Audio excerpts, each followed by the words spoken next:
Malacanang Press Corps. 21 priority measures ng Legislative Executive Development Advisory Council or LEDAC aprobado ni Pangulong Ferdinand R. Marcos Jr. Inaasahan ito ng Pangulo na maipapasa ngayong Hunyo.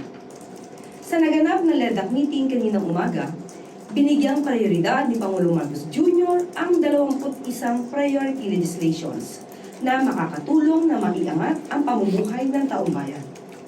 Kabilang sa mga prioridad ng Pangulo na maipasa sa Hunyo ang mga sumusunod: travel tax abolition, expanded anti-online sexual abuse or exploitation of children, and Anti-Child Sexual Abuse or Exploitation Materials Act of 2026. Fake news and digital disinformation na layuning isa rin ang pintuan ng mga gumagawa ng iba't ibang online crimes at bond elections. Inuna rin ng Pangulo na kamustahin ang update hinggil sa anti-political dynasty dahil ito ang nais ng Pangulo at ng taong bayan na maisabatas sa lalong madaling panahon. Ayon kay Senator Riza Hontiveros, nakasama sa mga dumalo kaninang umaga sa meeting, nagsasagawa na ang Senado ng public consultation kaugnay nito kung saan sinimula nila sa Pasig City. Nakatakda rin silang magsagawa ng konsultasyon sa Luzon, Visayas at Mindanao. Sa House of Representatives, binigyan din naman ni House Speaker Faustino Body D. III na magsasagawa rin ang House ng public consultation sa buong bansa.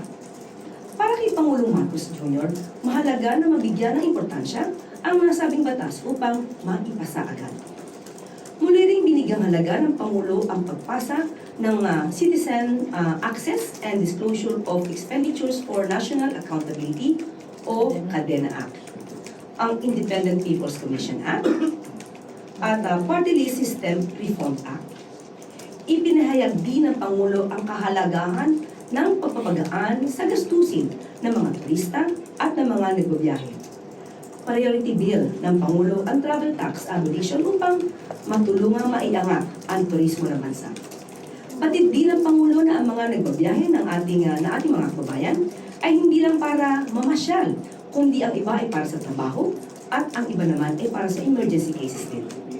Sa kabuuan, natuwa at kontento naman ang Pangulo sa mga priority bills na inaasahang maipapasa bago mag-Hunyo ngayong taon.